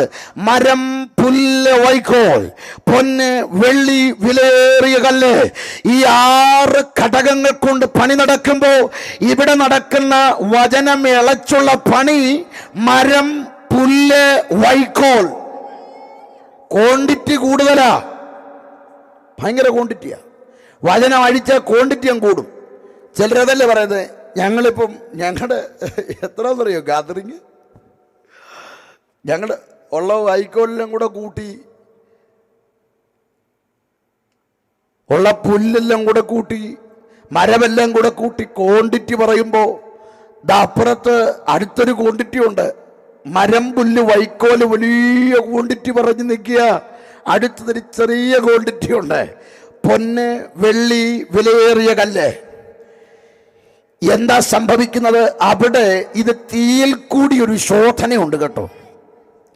ഈ തീ കൂടിയുള്ള ശോധന കഴിയുമ്പോൾ ഈ ക്വാണ്ടിറ്റിയും കൊണ്ട് നിൽക്കുക. എൻ്റെ ഭാഷയെ പറഞ്ഞു കഴിഞ്ഞാൽ അവിടെ ഒരുപാട് പേര് ഇങ്ങനെ ക്രൗഡുണ്ട്. ഇപ്പോൾ ചെറിയ പേരെന്തുവാ? എൻ്റെ പേര് ബ്രദർ തോമസ് കുട്ടി. എവിടുന്നാ? ഞാൻ റാന്നിന്നാ. ഓക്കെ. അച്ചായനോ? ഞാൻ റവറൻറ്റ് ഡോക്ടർ, പിന്നെ അപ്പുറത്തെ ഡിഗ്രി എല്ലാം കൂടെ ഉണ്ട്. എന്നെ ചർച്ചിൽ എൻ്റെ 1,20,000. അപ്പം തന്നെ ഈ പാവപ്പെട്ട തോമസ് കുട്ടി അങ്ങ് ചൂളിപ്പോയി. എത്ര 3 കുടുംബം. എൻ്റെ ആണെങ്കിൽ കണ്ടെയ്നർ, അതുകൊണ്ട് വണ്ടി കേട്ടോ, വലിയ 7 കണ്ടെയ്നറിലാണ് ഇങ്ങോട്ട് വരുന്നത്. ഇപ്പം 2 പേരും കൂടെ നിൽക്കുക. അപ്പോൾ പുള്ളിയുടെ ഈ 3 കുടുംബം എന്ന് പറയുമ്പോൾ ചെറിയ മരം പുല്ല് വൈക്കുമല്ല, മറ്റേ 7 കണ്ടെയ്നറിൽ. ഇതെന്ന് പറയുമ്പോൾ ഒരു ചെറിയ മടിക്കുത്തിലേ ഉള്ളന്നേ, പൊന്ന് വെള്ളി വിലയേറി കല്ലിത ഇത്രയേ ഉള്ളൂ. അപ്പം കർത്താവ് പറഞ്ഞു 2 പേരും കൂടെ അതിനകത്തോടൊന്ന് കയറി ഇറങ്ങാൻ പറഞ്ഞു, തീക്കകത്തൂടെ. ഈ പുള്ളി കയറി ഇറങ്ങിയിട്ട് ഈ കണ്ടെയ്നർ കഴിയിട്ട് ഇറങ്ങിയിട്ട് പുള്ളി ചോദിക്കുന്നു, ചൂലുണ്ടോന്ന്. എന്തിനാണെന്നറിയാമോ? ഇതെല്ലാം കൂടെ കരിഞ്ഞു തൂത്തുമായിരിക്കുമ്പോൾ മറ്റേ പുള്ളി കയറിയിട്ട് അതിൻ്റെ മാറ്റ് കൂടിയിട്ടുണ്ട്. പൊന്ന് വെള്ളി വിലയേറി കല്ല്. ഇന്ന് രാത്രി അതാ പറഞ്ഞു വരുന്നത്, അഭിഷിക്തന്മാരെ, ഇങ്ങനൊരു ചോദനയുടെ വേദിയുണ്ട്. അതുകൊണ്ട് തന്നെ നമുക്ക് പ്രമാണം വചനമാണ്. ഇളയ്ക്കണ്ട, മനുഷ്യമുഖം നോക്കണ്ട, അവർ കേൾക്കുമോ ഇല്ലയോ എന്ന് നോക്കണ്ട, പ്രമാണിക്കുമോ ഇല്ല, അടുത്ത വേദി നോക്കണ്ട, അടുത്ത പ്ലാറ്റ്ഫോം നോക്കണ്ട, മനുഷ്യനെ സുഖിപ്പിക്കണ്ട, കർത്താവിനെ മാത്രം നോക്കാം. കാരണം അവിടെ വിളിക്കുന്ന വിളി എനിക്ക് പ്രയോജനകരമായ ദാസനെന്നാണ്. ആ വിളി കേൾക്കാൻ നമുക്ക് ഒരുങ്ങണം. മറുകരയിൽ സ്ഥാനമാനങ്ങൾക്ക് വ്യത്യാസമുണ്ട്. വെളിപ്പാട് 11:18, വെളിപ്പാട് 19:5 ഇങ്ങനെയാ പറയുന്നത്, യഹോവ ഭക്തന്മാരായ ചെറിയവരും വലിയവരുമായ എൻ്റെ ഭക്തന്മാരെ അവർക്ക് പ്രതിഫലം കൊടുക്കാനുള്ള നാഴിക വന്നു. വെളിപ്പാട് 19:5, യഹോവ ഭക്തന്മാരായ ചെറിയവരും വലിയവരുമായുള്ളവരെ യഹോവയെ വാഴ്ത്തുവീൻ. പ്രതിഫലം കൊടുക്കുമ്പോൾ ഭക്തന്മാരിൽ ചെറിയവരും വലിയവരുമുണ്ട്. ആരാധനയ്ക്ക് വിളിക്കുമ്പോൾ ഭക്തന്മാരിൽ ചെറിയവരും വലിയവരുമുണ്ട്. സ്തോത്രം. വ്യത്യാസത്തിൽ 2 തേജസ്, 2 സ്ഥാനമാനം, 3 കിരീടമാണ്. 5 വിധത്തിൽ കിരീടങ്ങളുണ്ട്. ഓരോ വാക്കിൽ പറഞ്ഞ് ഞാൻ പ്രാർത്ഥിക്കാൻ പോകുകയാണ്. 5 വിധത്തിൽ കിരീടമുണ്ട്. പ്രശംസ കിരീടം ആത്മാക്കളെ നേടിയാല. അതുകൊണ്ട് സുവിശേഷീകരണം എന്ന ദൗത്യം മഹാദൗത്യമാണ്. പാസ്റ്റർ മിനിസ്ട്രിയേക്കാൾ ഇപ്പൊ റിവാർഡ് 2 ആയില്ലേ സുവിശേഷീകരണത്തിന്. 1 സ്റ്റാർ ആകാം, 2 പ്രശംസാ കിരീടം കൂടുണ്ട്. അതുകൊണ്ട് യൂട്യൂബിൽ കയറി ആര് പറഞ്ഞാലും ശ്രദ്ധിക്കേണ്ട, തളരണ്ട, തുടർന്നോണം. അടുത്തത് വാടാത്ത കിരീടം. സുവിശേഷ വേലയിൽ പങ്കാളിയായവര് ഇപ്പൊ അതേ വീണ്ടും വരുന്നു. ട്രാക്ട് കൊടുക്കുന്ന പങ്കാളിത്തം, പരസ്യോഗം എന്ന പങ്കാളിത്തം ചെറുതല്ല, വാടാത്ത കിരീടം. നല്ല പവർ പൊരുതി ഓട്ടം തികച്ചാൽ നീതിയുടെ കിരീടമാണ്. കർത്താവിൻ്റെ വരവിനെ നോക്കിപ്പാർത്ത് മരണപര്യന്തം വിശ്വസ്തരായാൽ ജീവകിരീടമാണ്. ഇനി ഉപദേശിമാരോടാണ്, വിശ്വസ്ത ആട്ടിൻകൂട്ടത്തിന് മാതൃകയോടെ സേവ ചെയ്താൽ തേജസ്സിൻ്റെ കിരീടമാണ്. അതായത് പാസ്റ്റർ ആയതുകൊണ്ട് കാര്യമില്ല, മാതൃക വേണം. ഉപദേശിമാരൊക്കെ മാതൃകയായിരിക്കണം. ആർക്ക് മാതൃക? ആടിനെ നോക്കി പറയണം, എന്നെ നോക്കി പഠിക്കുക. ആടിനെ കറക്കുകയല്ല, ആടിനെ പാലിക്കുക. ഇന്ന് ഒരുപാട് പേരും ആടിനെ കറക്കുക. ആടിനെ കൊന്നു തിന്നാൻ ഇടയന്മാരുണ്ട്. അയ്യോ, ആടിനെ കൊന്നു തിന്നരുത്, ആടിനെ പാലിക്കണം. യജമാനൻ സ്വർഗത്തിലാണ്, ഞാനും നിങ്ങളുമെന്ന ഇടയന്മാർ ഇതിനെ പാലിക്കേണ്ടവരാണ്. നമ്മൾ ചോദിക്കും, കറന്ന് ഇടയൻ ആടിൻ്റെ പാല് കറന്ന്, അങ്ങനല്ല. ആടിനെ കറന്ന് യജമാനന് കൊടുക്കുക, യജമാനൻ കൂലി നിനക്ക് തരും. യജമാനന്റെ വേലക്കാരാണ്. ആട് യജമാനന്റെയാ, ഞാനും യജമാനന്റെയാ. അതുകൊണ്ട് യജമാനന്റെ ആടുകളെ പാലിക്കാൻ ഏൽപ്പിച്ച ആ അഭിഷിക്ത കൂട്ടമേ, നമുക്ക് പറയാൻ പറ്റണ, എന്നെ മാതൃകയാക്ക്, എന്നെ നോക്ക്.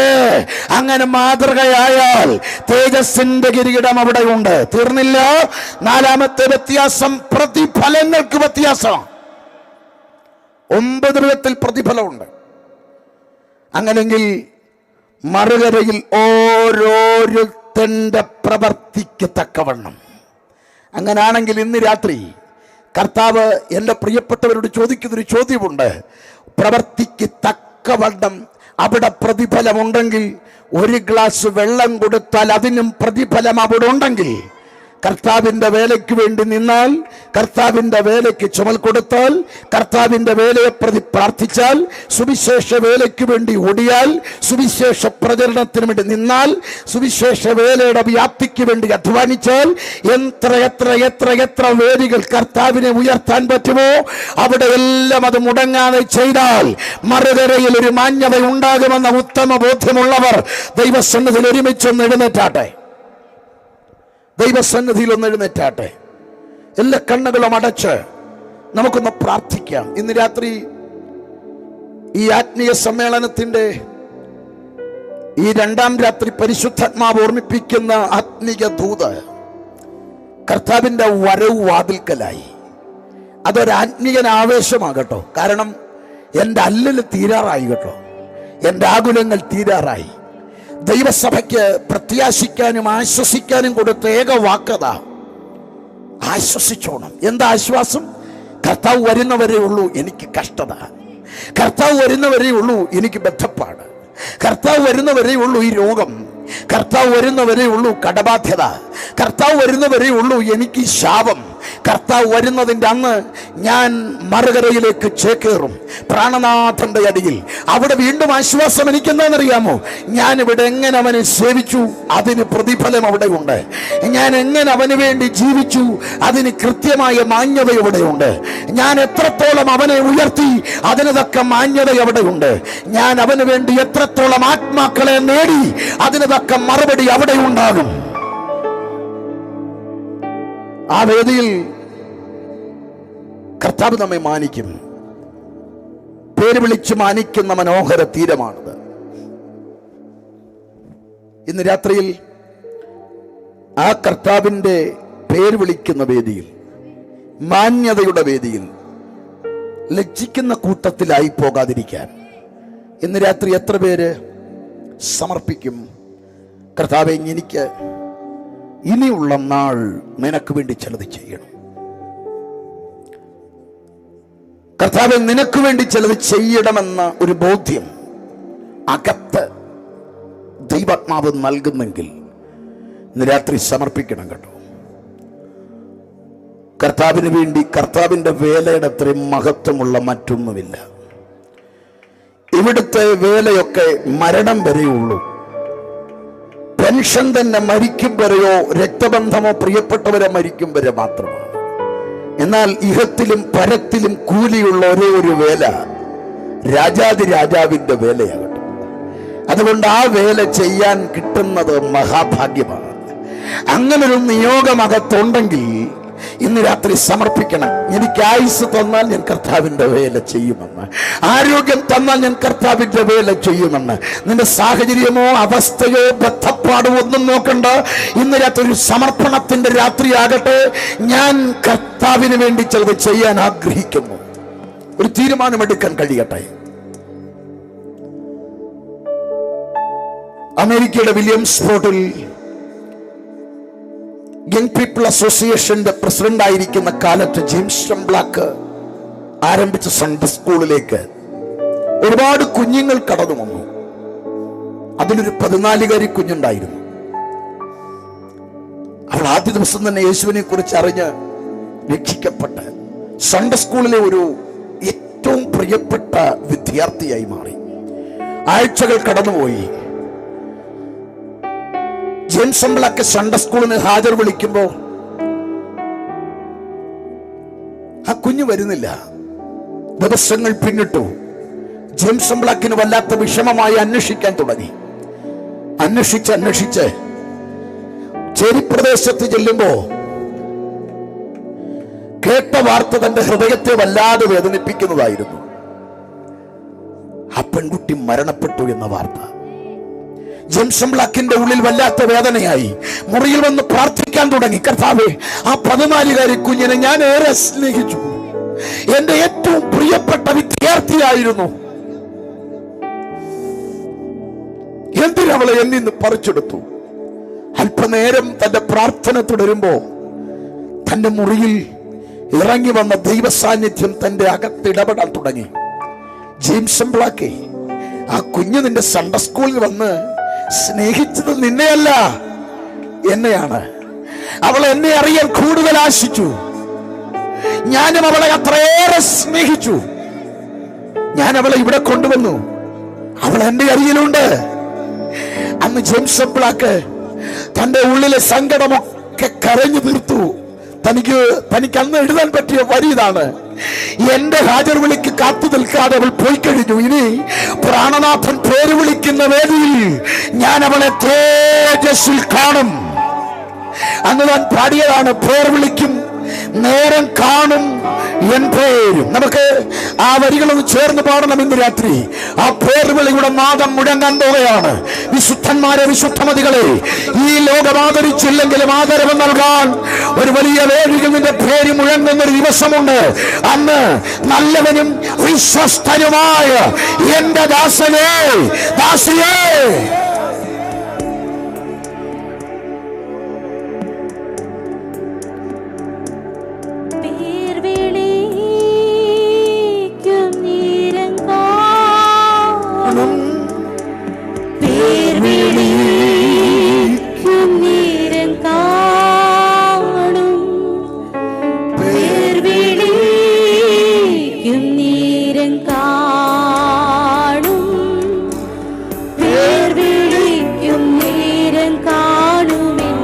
ഒരിക്കൽ കൂടെ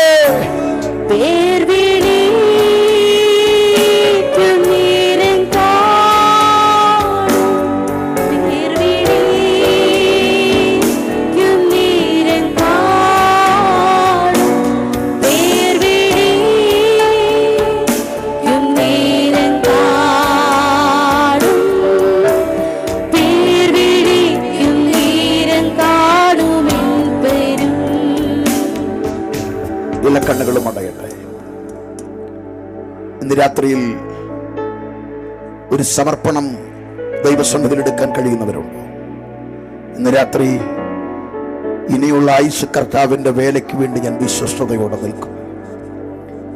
അവസരം തന്നാൽ ഞാൻ സുവിശേഷ വേലയ്ക്ക് വേണ്ടി ചുമൽ കൊടുക്കും. എന്റെ സമയം, എന്റെ ആരോഗ്യം, എന്റെ സമ്പത്ത് കർത്താവിന്റെ വേലയ്ക്ക് വേണ്ടി. മറുകരയിൽ ആ പേരുവിളിയുടെ നാദം മുഴങ്ങുമ്പോ വ്യത്യാസങ്ങളുള്ള വലിയ വേദിയിൽ ലജ്ജിച്ചു പോകാതെ പ്രാണനാഥന്റെ അരികിൽ ചെന്നു ചേരുമ്പോ അവിടെ ആ മാന്യത എനിക്ക് വേണമെന്ന് ആ തീരുമാനമുള്ളവരെ കരം ഉയർത്തിപ്പിടിക്കാം. ഇന്ന് രാത്രി, ഇനിയുള്ള നാൾ പ്രാണനാഥന്റെ വേലയുടെ മുഖത്ത് ശോഭിക്കുന്ന ഇന്ന് രാത്രി ആ തീരുമാനമെടുക്കുന്നവരെ, നിങ്ങളും പ്രാണനാഥനും കൂടി ഒരു ഉടമ്പടിയുടെ രാത്രിയാണ്, മറ്റാരുമായിട്ടല്ല കേട്ടോ. ഇന്ന് രാത്രി കർത്താവേ, എനിക്ക് കഴിവില്ല, ശരിയാണ്, എനിക്ക് വിദ്യാഭ്യാസമില്ല, പക്ഷേ ഇന്ന് രാത്രി മനസ്സുണ്ടോ ആ കൃപ ദൈവം നിന്റെ മേൽ പകരുന്ന രാത്രിയാണ്. നിന്റെ പരിമിതിക്കപ്പുറത്ത് അസാധാരണമായ ഒരു കൃപ, ഒരു ധൈര്യം ഇന്ന് രാത്രി ചിലരുടെ മേൽ പകരപ്പെടുന്നുണ്ട്. ഏലിയാവിൽ നിന്ന് എലീശയിലേക്ക് ഒരു അഭിഷേകം വീണതുപോലെ ഇന്ന് രാത്രി കഴിഞ്ഞ തലമുറ നിർത്തിയിടത്തുനിന്ന് തുടങ്ങാൻ ഇന്ന് രാത്രി കരമുയർത്തിയവരുടെ മേൽ അസാധാരണമായ ഒരു ആത്മബലം വ്യാപരിക്കുന്നുണ്ട്. നിരാശകൾ മാറട്ടെ. സുവിശേഷ വേലയുടെ വ്യാപ്തിക്ക് വേണ്ടി പ്രാർത്ഥിക്കാൻ, സുവിശേഷം പറയാൻ, ട്രാക്ട് കൊടുക്കാൻ, തെരുവിൽ പ്രസംഗിക്കാൻ, ആത്മാക്കൾക്ക് വേണ്ടി അധ്വാനം ചെയ്യുവാൻ വിശേഷമായ കൃപ ഇന്ന് രാത്രി ജനത്തിന്റെ മേൽ അരിഞ്ഞ പുൽപ്പുറത്ത് പെയ്തിറങ്ങുന്ന ചാറൽ മഴ പോലെ ആ അഭിഷേകത്തിന്റെ പുഷ്ടി ഈ ജനത്തിന്റെ മേൽ ചലിക്കട്ടെ. പരിമിതികൾ മാറട്ടെ, നിരാശകൾ മാറട്ടെ, അവരുടെ അസ്വസ്ഥതകൾ മാറട്ടെ, രോഗങ്ങൾ മാറട്ടെ. യേശുവിൻ നാമത്തിൽ ആത്മാവിൽ അല്പസമയം അന്യഭാഷകളിൽ ഇന്ന് രാത്രി സ്തുതിച്ചു തുടങ്ങട്ടെ. നിന്നെ ആത്മീയമായി മുന്നേറ്റത്തിലേക്ക് വിടാതെ ഒതുക്കുന്ന ദുരാത്മമണ്ഡലങ്ങൾ അഴിഞ്ഞു മാറട്ടെ. യേശുവിന്റെ നാമത്തിൽ കർത്താവിന്റെ വേലയ്ക്ക് തടസ്സമുയരുന്ന സാമ്പത്തിക ബദ്ധപ്പാടുകൾ നിരാശയെ തലവെക്കുമ്പോൾ അതിനെ മൂടുന്നൊരു ദൈവകൃപ ഇന്ന് രാത്രി ഒതുക്കി കളഞ്ഞവരുടെ മുൻപിലോടാൻ അസാധാരണമായ ഒരു കൃപയുടെ പുതപ്പ് ഏലിയാവിൽ എലീശയിലേക്ക് വീണതാണ്. ഏലിയാവ് നിർത്തിയിടത്തുനിന്ന് തുടങ്ങാൻ എലീശയുടെ മേൽ ഒരു പുതപ്പ് വീണതാണ്. ഇന്ന് രാത്രി അസാധാരണമായ അഭിഷിക്ത കുടുംബങ്ങൾ കരുത്തരാകുന്ന രാത്രിയാണ് ഇന്ന് രാത്രി. സുവിശേഷ വേലയുടെ വ്യാപ്തിക്ക് വേണ്ടി തെരുവോരങ്ങളിൽ യേശുവിനെ ഉയർത്താനുള്ള അസാധാരണമായ ഒരു കൃപയുടെ പകർച്ച ഇന്ന് രാത്രി സുവിശേഷ വേലയെ പരിഹസിക്കുമ്പോൾ ഇതിനപ്പുറത്തും മഹത്വത്തിന്റെ പ്രവൃത്തി വ്യക്തികളിലൂടെ വെളിപ്പെടുകയാണ്. ദൈവസഭകളിൽ വെളിപ്പെടട്ടെ, ആത്മീക മേഖലയിൽ വെളിപ്പെടട്ടെ. യേശുവിൻ നാമത്തിൽ തീർന്നിട്ടില്ല, തുടങ്ങാൻ പോകുകയാണ് 2026. ആത്മീക രംഗത്ത് പുതുതലമുറകൾ സുവിശേഷ വേലയിലേക്ക് ചുവടുവെക്കുക. ഈ ലോകത്തിന്റെ നന്മയ്ക്ക് വേണ്ടിയല്ല. മറുകരയിൽ ഒരു മാന്യതയുണ്ട്, മറുകരയിൽ ആദരവുണ്ട്. പൊന്മണിമാലയവന് മിക്കതരും ശുഭ്രവസ്ത്രം നാഥൻ എന്നെ ധരിപ്പിക്കും. അന്ന്